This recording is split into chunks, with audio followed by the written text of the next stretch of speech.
lucky we grew up when we did. Because as we were growing up, all these movies about toys coming to life were coming out. And I think that just really helped our imagination. Yeah, I think it also kind of made me like really empathetic towards my toys because it made me think, oh, they've got thoughts and feelings. The little toaster did the same thing. Like any inanimate object was like the brave little toaster, if you remember that one. Any inanimate object has just got to be looked after. Yeah. Yeah, it was maybe actually quite. I bet you no one, when they were making these films, thought that. What? It was a useful educational tool of teaching children empathy. Or empathy towards anything, but inanimate objects. I've still got my childhood teddy. He's called Big Snoopy. He's like a Snoopy dog who has red dungarees and a red flat cap. I've still got him, and I still kind of think. Yeah. What actor would play the voice of Big Snoopy? Oh, what actor would play the voice of Big Snoopy? Yeah. What kind of voice do you have in your head when you're conversing? Because Snoopy famously mute. Yeah. Well, he's got Samuel L. Jackson. Motherfucker. Yes, if you saw Big Snoopy, I'll give you a photo of him. You can flash it up on the screen and we'll talk about him. Big Snoopy. Big Snoopy. Yeah, imagine him as Samuel L. Jackson. Or Snoop Doggy Dog. Oh no, he wouldn't be Snoop. No. He's more aggressive, more Samuel L. Jackson. No. I'm sick of these motherfucking pants on this motherfucking floor. You've been in my room. I can guess. Yeah, no, Snoopy's a very. Actually, I think he's quite a soft person. He's very protective, but he's also quite a gentle. A protective, gentle person. Yeah. Oh, Brendan Fraser. Yeah. Yeah. Perfect. Yeah. I can imagine with Brendan's voice. Yeah, there you go. I like it. Do you mean Mummy Brendan or these days Brendan? Both. Okay. It's Mummy Brendan. Mummy Brendan. Yeah. Oh my God! What are your childhood toys? Well. Oh well. The very same. The very same. Yeah. Okay. Well. What about you? What was yours? My childhood toys. I had Teddy and Bunny. Imaginative. Those were the names. Is that right? How old were you when you had Teddy and Bunny? Like last week. Last week? Nice. Classic jokes. Classic He never fucking stops. jokes.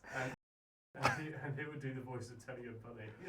Teddy and Bunny. Well, just mum and dad. How boring is that? No, pick an actor. Not. Oh, sorry. No, but that's who I pictured in my head. Were like doing the voices of Teddy and Bunny were my parents. No.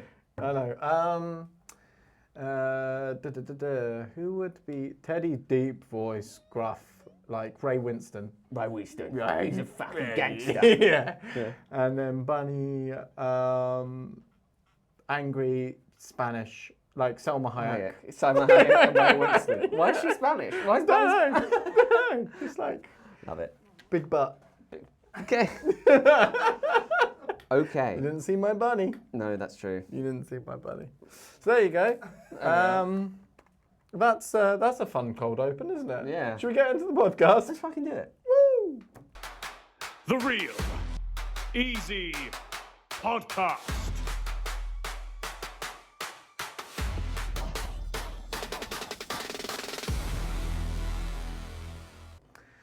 Welcome to the Real Easy Podcast. Two guys, Many cameras. some mics, and Leo. And a producer, Leo. And producer Leo. Well, That's me, hello. I'm Chris. I'm Sam. And we're going to be doing a real easy Rewind. Oh God. Did you hate that? Yeah. Yeah, you did. Didn't you? I'm going to purposely do as much of that kind of stuff in Oh, it's so hard. because we're going back to the 90s, Baby. Sam. And we're going to The decade of our birth. Absolutely.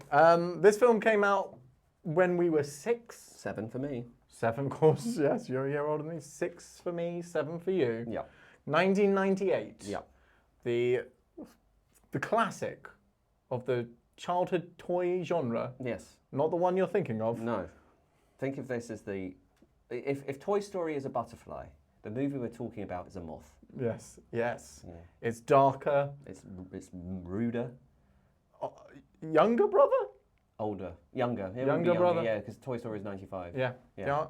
Small. soldiers, baby. Small soldiers. Da-na-na, da-na-na, da-na-na, da-na-na. What a great film. What a movie. I had so much fun rewatching this film. It was bonkers. It was long. It's an hour 39. Yeah, that felt long for a did feel, kids yeah. movie. But yeah, you know, we could hold our attention. It's a time capsule of a movie because it's just before the internet existed. Yeah. But it wasn't like people, if you had the internet in your home, you'd have like a modem the size of a table. Yeah. Like steam-powered computer. And I think what I got from a lot of the film is that in those days, people weren't fact-checking as much as they do these days. Yes. And because they didn't have the internet, and who could be bothered to go to the library to look this crap up? Yeah. But they could Take just me get back. away with saying things like, Microprocessor card unit, Yeah. military. I wrote down everything they said about that. Yeah. I was like, Well, that's the opening, isn't it? military company takes over toy company. Toy guy wants funding. Globotech hitman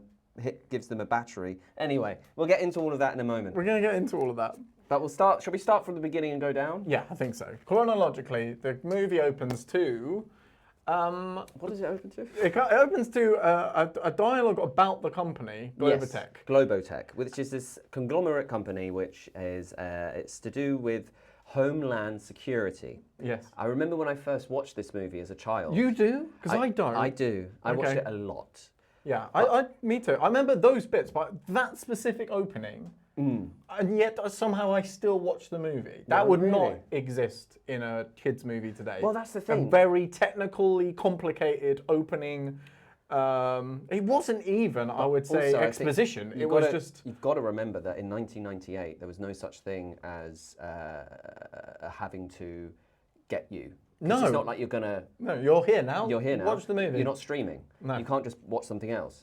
So in the trailer when it came out, you saw the toys, you saw the fighting, you went, "That's for me." Kirsten Dunst, hello, blonde, young. Oh Yeah. my gosh, she awoken something in me, and I didn't Of realise course, until I rewatched it. I was like, "Fuck, I was ill." But I shouldn't have had those thoughts that a 6-year-old should have had. Oh, weird. Anyway. Yeah, oh, sure, okay. The point I'm trying to make is, without streaming, then there's no need to kind of your attention span. You're locked in. Also, we know there's going to be toys and violence coming up, so they can start with a little something for the adults about Globotech, and then we're going to go straight into the story. Well, that's what I found really interesting, is it started quite dense. It doesn't treat the audience like a baby. And that is exactly why 90s movies were fantastic and also really mad. Yeah. But yeah, so it starts with that little, like, I've literally written that down. In the 90s, people don't underestimate audiences. So No. we're on the same wavelength. But also, genuinely, audiences' attention spans were longer. So. But then after that cold open, which is sort of an advert for Globotech, which in-depthly talked about what the company did, we open up with David Cross. David Cross, lovely David Cross. From Arrested Development. Yeah, amongst many other things. Yeah. With Dennis Leary, the CEO of Globotech, discussing bringing out the new toys in a boardroom. Immediately, seeing Dennis Leary, I was like, why isn't Willem Dafoe playing this character? Because Willem Dafoe was busy in the 90s, bro. He was doing theatre. Yeah, so is Dennis Leary poor man's Willem Dafoe? No, because Dennis Leary, he's a stand-up comedian. David Cross, stand-up comedian. Jay Moore, the other guy that works with David Cross, is a stand-up comedian. Most of the voices of the toys were stand-up comedians, or at least comedians. But none of them playing any comedy there. No. No, there's no jokes by any of those three in that meeting. Not really. They're sitting down. The concept of the idea of the scene is they're trying to come up with a hotter way of selling these toys. You've got the Gorgonites. Well, David Cross Yes. wants to come up with these slightly more educational toys. Yeah. And they are, what he comes up with, they call them the Gorgonites, and they're essentially peace-loving characters, kind of higgledy-piggledy thrown together, and they go out and you're supposed to learn and interact with the world and learn. It's all lovely. Yeah. And Dennis Leary sees this and goes, and then Jay Moore, the other comedian, I want to say Jay Moore, is it Jay Moore? Jay Moore. Yeah. The other comic who's acting in it opposite David Cross. David Cross and him are kind of colleagues. Yeah. And he goes, how about this? Boom! And he pulls out Major Chip Hazard, voiced by Tommy Lee Jones. Tommy Lee Jones. I didn't know that. Chip Hazard reporting for duty. And so he brings this out, and Dennis Leary automatically goes, that's it, that's what we want. But these guys need enemies, who are they going to fight? And they go back to David Cross's Gorgonites and went, yeah, let's do it. And David Cross is like, I don't really think That's not what these are about. This is not what this is about. Yeah. And so with this, they then get given passwords to get into the Globotech intranet. Insane. Yeah. Insane. Insane. No security whatsoever. These are your passwords. These are the passwords. And David Cross's character immediately says, "Oh, Gizmo." Gizmo. There's no, and what's interesting is about password protection back in those days, it could just be a word. Exactly. There was no need for exclamation marks, many different numbers, lowercase, uppercase. Take me back. So keep saying. Gizmo. Gizmo. So, we all know as the audience what David Cross's password is. It is Yeah. Gizmo. We then fast forward to the following that evening, where Jay Moore's character is trying to come up with how to make the toy better, and then he thinks, let's buy some microprocessing chips to make these guys interact, because Dennis Leary wants them to walk and talk. Well, Dennis and Leary, fight. he exits that scene and he famously says the line, "What are you worried about? They're only toys." Everything else is just a toy. To which sets up the foreshadowing of and then you said doom. So then you've got Jay Moore, and he's buying these. I'll tell you exactly. He bought 500,000 chips. Yes. Okay. Bought them. 500,000. And then they were 1,000 mega processing. Times 1,000. Times 1,000. Yeah, tiny. These are just words that mean microprocessor, state of the art surplus are the things he types in. He wants microprocessor chips. Fine. That no one's using anymore. Yeah, just have them. Yeah. State of the art, cheap, and surplus, so army. So that's basically what he's going with. Military, 1,000. Superior targeting rate? I don't know. Yeah, so they were missile. Yes, they were target missile. They're microchips that should be in missiles, but he's put them in Action Man. And they learn. And then it's a very quick montage. Which is one of the best montages. I forgot how good, because what they do, because they teach you how to, first of all, as a child, watching that, I remember watching that going, that's how they do it. Like, because I had action figures and I had soft toys, and the action figures were always like, they smelled funny, like a plastic. And I was like, oh, that makes sense now. But anyway, they make them, and as they're making the soldiers, it's like dun dun dun dun dun dun dun, and then it's like military music, but not Harry Potter. But it's it was like nicer, more. John Williams. It was John Williams-esque music for building the Gorgonites. Yeah. The Gorgonites, by the way, don't make any sense. There's not like they're designed almost to be the complete opposite of a uniform. Yes. Whereas all of the Well, they're I would say the Native Americans to then the colonial. If you want to the play idea that, of you could do that. You can do that. You can draw that connection for sure. But anywho, they've got these. So the Gorgonites are. But they build these amazing. But fundamentally to it, just to interrupt very very much. Just to interrupt a lot. Just might happen a lot in this movie. Sorry. The soldiers are designed as in like they are programmed to win. Yes. And the Gorgonites are programmed to lose, which is key. But that is, as far as we can see from that montage, is the only things that the programming that is done is you guys win, you guys lose at all costs. Yes.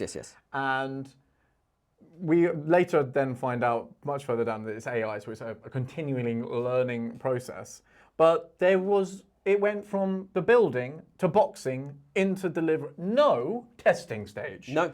Not a single. Get them out there. Get them out. Not a single test. Shall we turn them on? No. Shall we see what their they batteries don't run out. Oh yeah, the lithium batteries. The infinite lithium batteries. The 90s, man. You could just say the words lithium battery and everyone would go, whoa. We now have lithium batteries. Everywhere. They don't run out. They run out all the time. Yeah. But yeah, they had lithium batteries that would absolutely cool. So we're gonna get transposed out of the conglomerate stage and into a lovely Octobery, Septembery, autumny feel. Suburban. I'm gonna say Minnesota. Sure, I love Why it. not? Yeah. Quite summery. But it's basically, and this is what I loved most about it. It's kids on bikes wearing flannel shirts in autumn in America, and that is my childhood. I wrote further down, so obviously we'll talk about the shop in great detail. But later on, he does go back to his home, and he just leaves his bike on the grass. On the grass.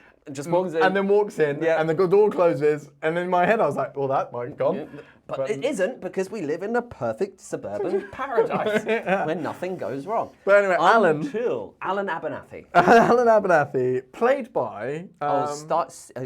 he's not been in... I think he does, actually, genuinely, the actor who plays him does a lot of...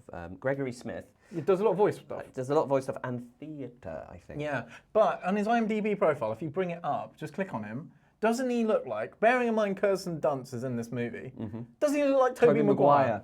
Yeah. Isn't that weird? He I didn't. genuinely, I was like, is that Tobey Maguire? Because that's why I looked it up. I was like, is that Tobey Maguire? But He no, it's starred in Gregory Smith. 25 feature films. He's Canadian. But anyway, Alan, played by Gregory Smith. Alan Abernathy. He's a bad kid. Now this is something I had an issue with. He's a bad. He's a bad boy. He's a tearaway. He's a tearaway. Yeah. Does he act like that really at any point of the movie? No, he's misunderstood. He's already. You know when you were a kid and you were really badly told off, and it kind of made you just kind of be a But bit. he did do the thing. So we're told by many characters, different characters throughout the movie. He set fire to his school. Set fire to his school. Flooded the bathrooms. Yeah. Like Well, he flooded the bathroom because it was on fire. He was trying to put it out. I don't know if that's true. That would be smart though. That is kids' logic. Yeah. That is childhood look. Okay, all right. Well, maybe he is misunderstood. He accidentally started fire, flooded the toilets, but he was like But telling. he's on a kids- short leash. Yeah. He's on a short leash. Such a short leash that he can run his own shop. Well, he can't. His dad, played by the amazing Kevin Dunn, who's Oh, the yeah. dad in everything. Transformers. I love him so much. One of my favourite scenes in any movie is when the dad in Transformers, played by the same actor, Kevin Dunn, driving a beautiful car, Austin Healey, with Shia LaBeouf, going out to buy his first car, drives into a Porsche garage, and Shia LaBeouf's going, "No, Dad, no," and then he just turns to Shia and goes, "No, obviously I'm not buying you a Porsche," and then drives to the crappy dealership across the road. And I was like, that is a dad. If you're going to try and sum up father-son relationship in one little scene, perfect way to start. But yeah, does a similar role here. So Kevin Dunn plays Stuart Abernathy, and he owns a failing toy shop. Yeah. His dad is very anti-military. Yes. He's a very anti-new stuff, and you'll see this with his neighbour, the neighbour's family, the Fimples. I love these guys. He's genuinely my favourite character. So Phil Hartman plays Mr. Fimple. I can't remember what his first name is, but he plays the dad. Yeah. And if you've ever seen anything with Phil Fimple. Phil Fimple. But he's Kirsten Dunst. They basically live back to back. Their gardens back onto each other. She's the girl next door. She's the girl next door. Spider-Man. Exactly. And he looks like Tobey Maguire. Anyway, it's like, oh my god. But so the Fimples are these more kind of keeping up with the Joneses. They want all the mod cons. What I love so much about the state-of-the-art tech is this sound system. It's huge, the size of a wall sound system where, like, literally 98, 99, 2001, 2, 3, 6 years later, the iPod will come out. Yeah. Which is crazy. But there was a great moment when he turns on that TV and then she's like, "Wow, amazing picture quality." And then he leans in and goes, "Well, it's a bit grainy." And if you've lived with me, that is how I view tech. I am Phil Fimple. I am so Phil Fimple. It's unreal. I saw a 98. I said literally today to Ali, my flatmate, if I bought a 98-inch TV and put it up on the wall, what would you say? And he went, "I would tear it down. Like, it's too big. It would take up most of this wall." It's too big. But I love tech. So anyway. So Stuart Abernathy, Alan's dad, he owns this toy shop. Yeah. And it's very like. But he's away. He goes away on a business trip. Yeah. Which I think was Thailand. Like 24 hours? Because he seems to come back like that. Yeah. And so he leaves Alan in charge of the shop. And Alan being left in charge of the shop is seen as a big deal because of the short leash he's on, because he's a tearaway. And then he's in the shop, and then the delivery arrives, and he notices that delivery has these new toys. Yeah. Which shouldn't be in the shop. Now, the relationship with the delivery driver is very interesting. You don't get that these days with my Amazon. Well, no, guy but he comes every. door. Well, if you've ever like. No, I understand the premise. I'm just saying, like, how the world has changed. But I'm saying that if you worked in a shop, the delivery driver, you see him every week. I don't think you would anymore. When I was working in shops, it'd be the same guys all the time. Oh, really? Okay, yeah. fair enough. All right. It was like they keep their drivers, you know. Yeah. Okay. So it made sense to me. If you didn't like it, I'm sorry. No. I'm just saying. I was just pointing out the difference between 1998 and potentially 2026. Is I don't think I've ever seen the same delivery person hand me a package from Amazon. But you don't work in a. No, I know. If you were, it might be different. That's all I'm saying. Anyway, so this guy turns up and. By the way, I'm going to come at this with other takes. Please do. But so the delivery driver shows up and Alan sees these big toys and he goes, "Hey, why don't you give me some? I'll pay you, and if you see what happens." And he's like, I don't know. Now, this also is not how e-commerce work or It's just not e-commerce yeah. works. It's 98, Yeah, it's remember? not. Is you can't owe a delivery driver money for deliveries. That's not how that works. Yeah, but there's no computer paper trail. Do you see what I mean? It's not like this is the dude. They turn. But he's like, I'll pay you back later. Listen. The delivery guy doesn't give a fuck. But he's not the one getting the money. The delivery driver doesn't have an iPad, doesn't have a phone. He's got a clipboard, a biro. Like he could write any fucking thing on there. Do you see what I'm saying? It doesn't matter. And anyway, things fall off my truck all the time. You see what I mean? Yeah. So anyway, he takes a couple of these toys and puts them in the shop. The shop, lovely name. Do you remember? No, I don't actually. The Inner Child. Oh yeah, that is nice. Nice. So you've got, and in this lovely wooden, like quaint shop, suddenly this military stuff starts turning up. And can you start talking for a bit because my voice hurts? Well, yeah. So the toys turn up. He opens up one of the toys. It's Archer. It's Archer, Catman. Yeah. Who's voiced by Frank Langella. Yeah, Frank. Yeah, he's done a bunch of stuff. Frost Nixon. Yeah. But really calm, soothing. Yes. Yeah. It's almost it almost could be like James Earl Jonesy. Yeah. Yeah. And there's a not a mission. Greetings. I am Archer, emissary of the Gorgonites. What is your name? Yes. And then, Alan, now shut up. Greetings, Alan, now shut up. Great comic. God. Great. I remember comedy. watching that as a 7-year-old and like falling on the floor. And then when it comes up later and he's looking at Alan sleeping, on the status bar where you look through Archer's eyes, it says, Alan, now shut up. Again, howling with laughter. But yeah, he sees Chip Hazard, he opens them both up, and then he leaves because he hears the doorbell go. And it's Kirsten Dunst. But when he leaves, the toys... They start talking to each other. Well, they do. They kind of look at each other, and it's like, and they sort of work out that they're who are the enemy of each other, and then hijinks sort of pursues from there. Archer, who's excellent at hiding, hides in Alan's bag, and Chip then tears apart the shop. Yes, looking for Archer. He wakes up all of his mates. Yeah, they all burst out of the boxes. That's the thing, though, because in the very first scene with Dennis Leary, he's like, I want a toy that can that kicks the fucking box open. Does what we do in the adverts. Yes. And to be fair, I'm so with Dennis Leary with that because I wanted my Action Man to punch out of the box. Yeah. So yes, that all happens. Alan makes it back to his house.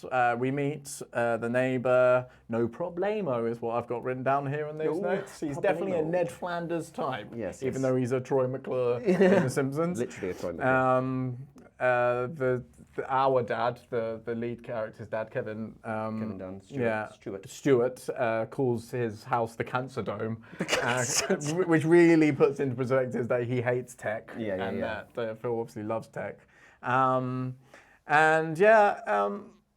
We then get sort of the Toy Story premise, which I didn't quite understand, is that sometimes they were trying to hide that they were sentient. I don't think they were ever trying to hide that they were sentient. I think they were just in protective mode. They were just trying to hide, either like pretending to be. Well, this is it. There's like toys, yeah. But I don't know if it's the same. What I'm saying is I don't think Archer goes, oh, I've got to stay still, because he's not sure who is and isn't on his team. He's just trying to find the rest of the Gorgonites. Yeah. So he doesn't know if Alan is aligned himself with the Marines or not. So that's why I reckon he's a bit. But he sort of lets some stuff slip, and then they sort of he's build. Just been born. He's like a couple of hours old. Yeah. But also that scene with Archer and the cat, if you remember, when he's getting licked, so cute. And then she's like. He's just getting licked over and over again by this massive cat. What we can say is, like, in the making of this movie, there were 23 puppeteers, over 240 different ways that these puppets could move. Yes. It was a lot of puppeteering, and then on top of it, CGI. Yeah. And that beautiful blend, I mean, you can see it. You can see it, but it's for 98. But it's so stylized as well, and so stylish that I don't care. I don't like... The fact that when they use CGI as well, that they took real care to make it look like it's not quite a robot, but it's not quite fluid. It's halfway between the two. And I think the fact as well, like I don't know if I'm going too ahead of ourselves here, but like the fact that it's a very much a 90s movie in the sense that it was taking the piss out of the military. Yes. like this was the American military, and they are clearly the bad guys. Yeah. And then the Gorgonites are like the Native Americans, or like the suppressed people or whatever. And they're the ones that we're rooting for. So it wasn't afraid to caricature the military in an evil way. They got these evil, horrible smiles. Yeah. Like What they're. was going on in the 90s for that? Was it just post? Well, it's Cold very War, post Vietnam. Gulf War was Yeah. going on. Well, just after. It's just before. we Well, did- it's just it before just- 9/11 as well. So it's Yeah. almost a kind of a peace. Yeah, I guess like after that, maybe then American movies were like, we need to re-bolster the image of the Well, when did military. Saving Private Ryan come out? That was late 90s. Yeah. So maybe I don't know. Yeah. But it was, I think it was an interesting, because so this is the same director as who directed Gremlins, Yes. which is why they're both a bit Okay. sort of dark and weird comedy kids movies. Something I wanted to mention very briefly about the shop and the timeline. Yeah. Shop has always been there, correct? Yes, I believe so. But Alan has just moved to the area. He's the new kid. Yeah. The Abernathys have just moved into the area, but the Yeah. shop has always been there. But maybe the shop hasn't always been there. But then it's a struggling shop already, and they've only just moved there. Interesting. How Maybe far did away? they take over that shop? How far away is the shop and the house? Cycle distance. Cycle so like distance. several blocks. But But not- he's just moved to the area, so Yeah. I don't know if they moved closer to the shop. yeah. I don't know. He doesn't know. get it. Also, as well, one of my favourite lines is when Kirsten Dunst says, "Oh, I love Led Zeppelin." And Yeah. Alan Oh my goes, God. "They're not like other girls." I was like, so 90s. So yeah, I mean, this is like Dream Manic Pixie Dream the Girl. Manic Pixie Dream Girl. Like she's like, I mean, later on in the movie where the big fights are happening, she's like manically crazed with happiness. Yeah. Like she's not scared. She's just like laughing and running over these toys. And in she has a lawnmower. boyfriend. Yes. She has a boyfriend. Yeah. She's a wild child. She's a wild I think child, she's man. more wild than he is. Yes, Alan. 100%. Alan is the sensible one, and she's looking for, somewhere an outlet in order to Also, as well, this is the fuel her crazy.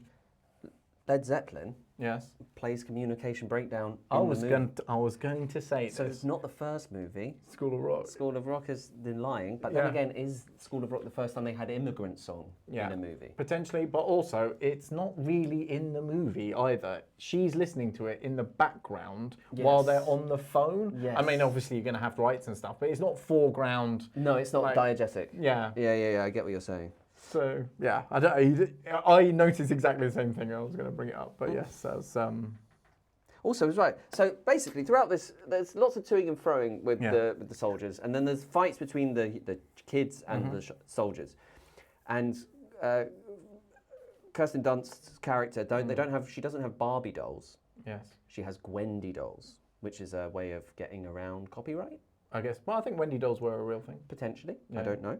But Gwendy dolls come to life I themselves. think they're just Wendy dolls. Wendy maybe, but it's Yeah. Gwendy in the movie. Yeah. And to kind of get reinforcements, the soldiers, one of their soldiers dies. He gets his Yes. legs cut off.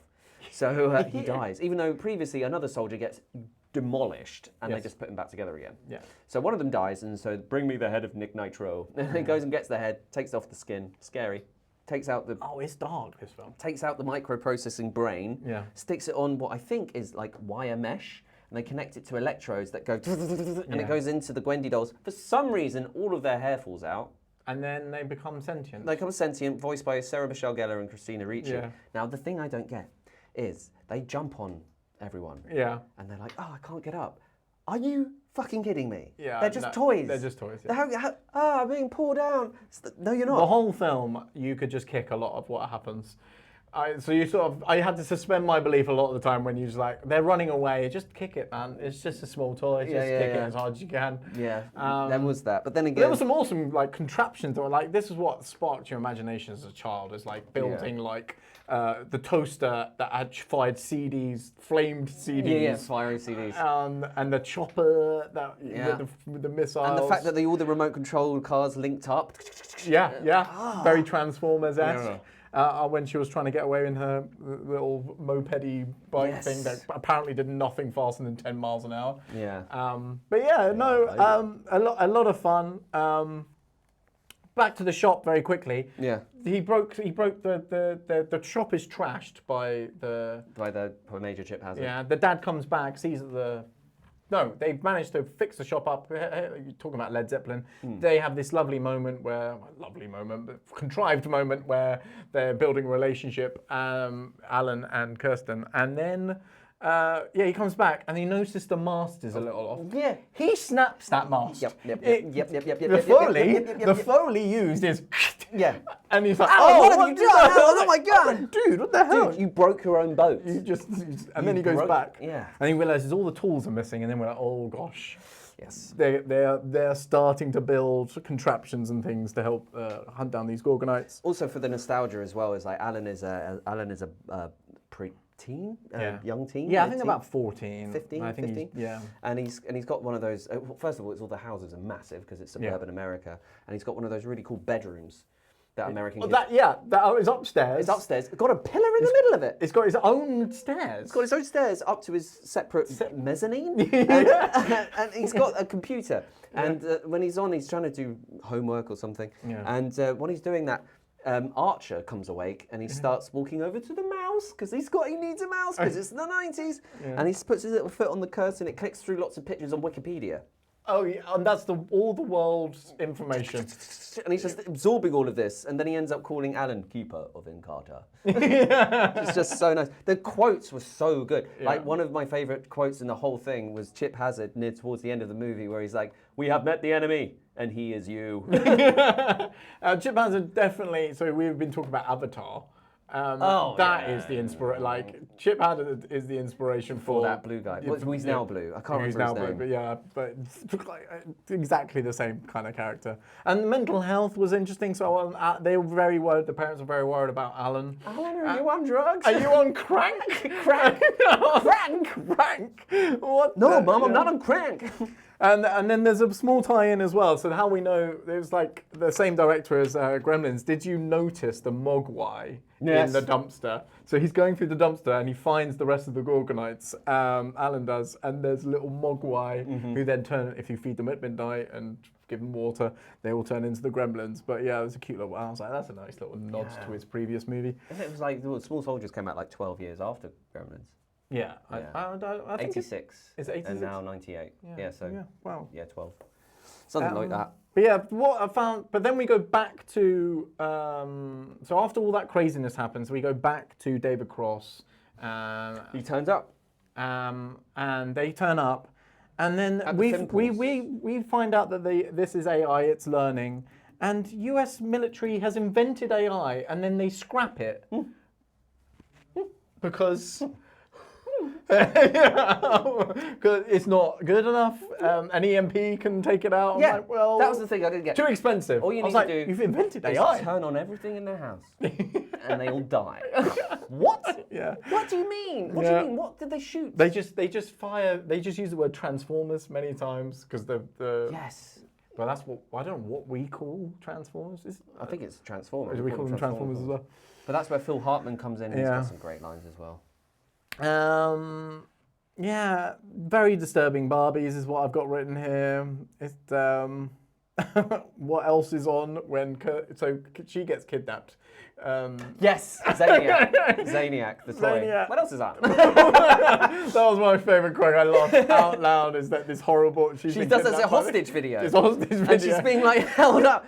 Alan, please you help. must give up the Gorgonites and Zaniac. And then what else is on? What else is on? God damn it.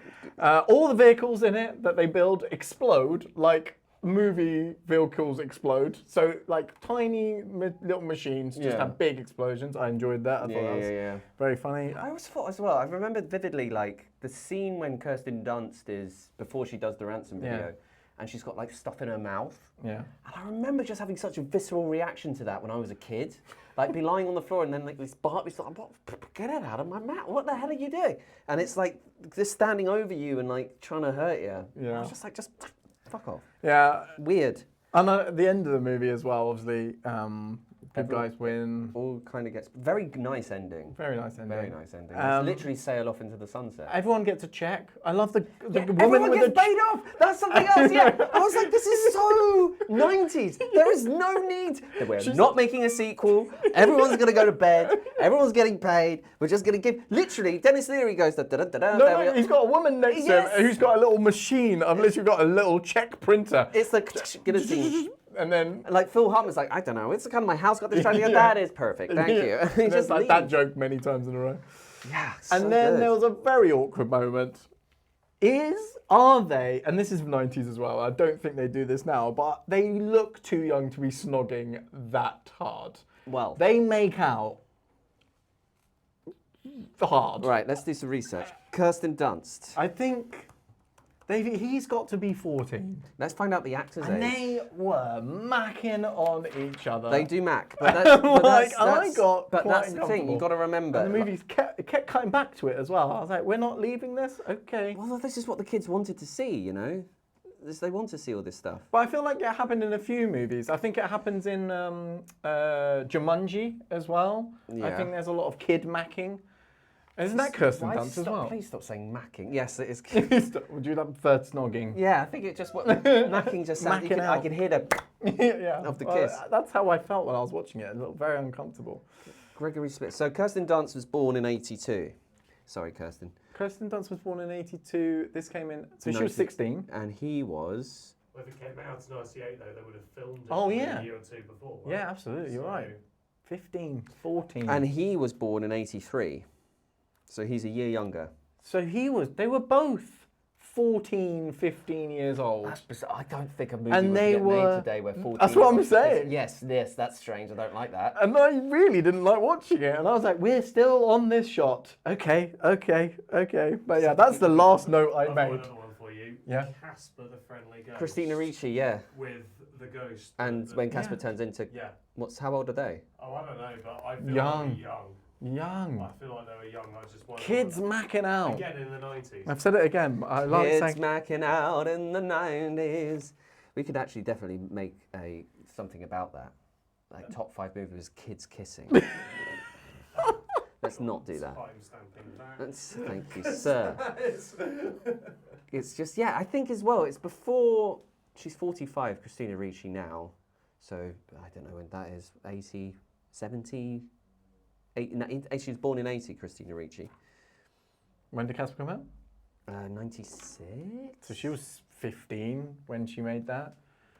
Wait, hang on.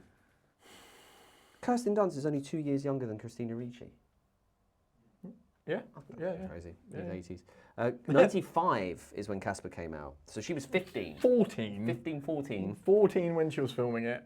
And who was Man, we apparently we love watching kids just snogging their face off each other. We do indeed. Well, apparently we just grew up watching. That was normal. No wonder I always consider myself a late bloomer in comparison. Yeah. Because So yeah, that was a weird way to end the film for me. Yeah. But they go sailing. There's a whole thing about like if they want to go back to where's their homeland? Gorgon. Gorgon.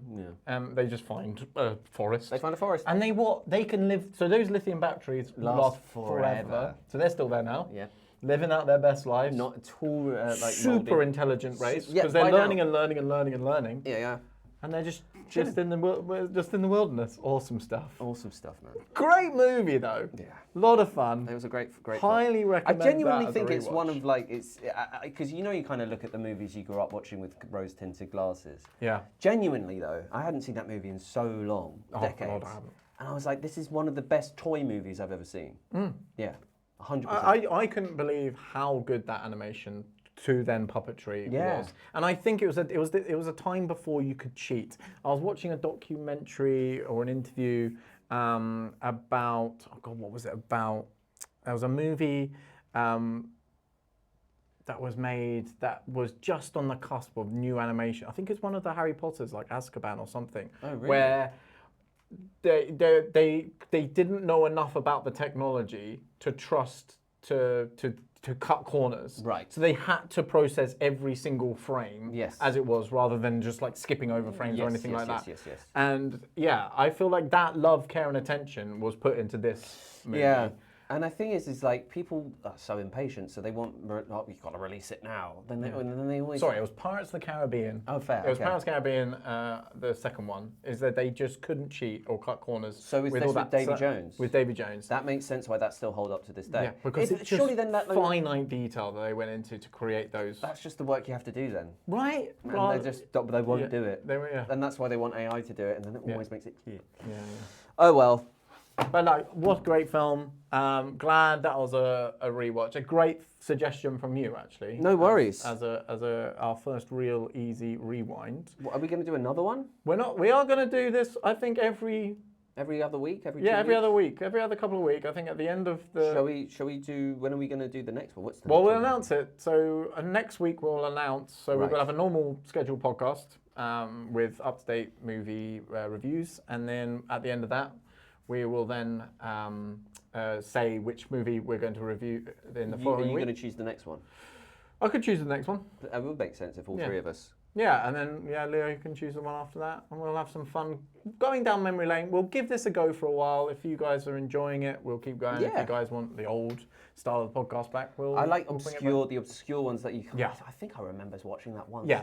Like Small Soldiers. No one say Toy Story, please. No.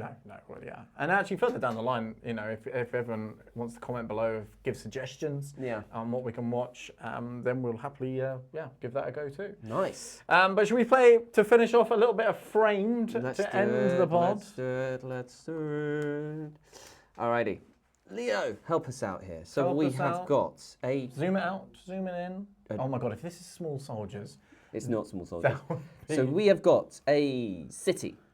We have got a dog. It looks like New York. It looks like New York. Could be Chicago. Could be London. We've got like a Chihuahua-y kind of dog. And we've got a foot. Pomeranian-y kind of dog. I'm going to say Hancock.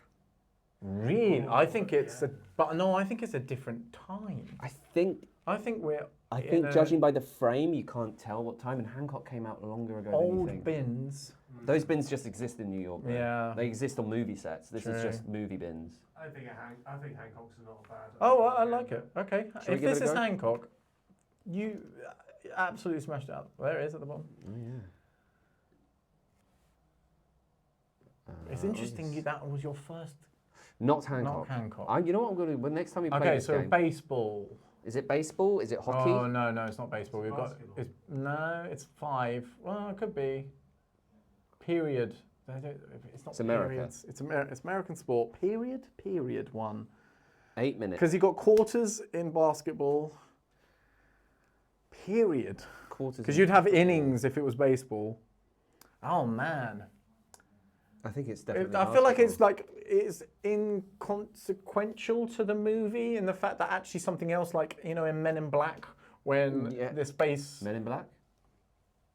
I don't remember. I feel like I recently watched that, and I don't think that dog is down an alleyway. Moneyball, what about that? Moneyball. You'd have the innings on there if it was money. But yeah, we could go Moneyball. I think Moneyball was I think this is older than I don't Moneyball. know. Again, I've watched that recently. I don't think there's a dog down the alleyway scene. It's hockey. It's ice hockey. Okay, that's why I didn't remember. So you got Mighty Ducks. So Mighty Ducks, they look young. Let's put Mighty Ducks.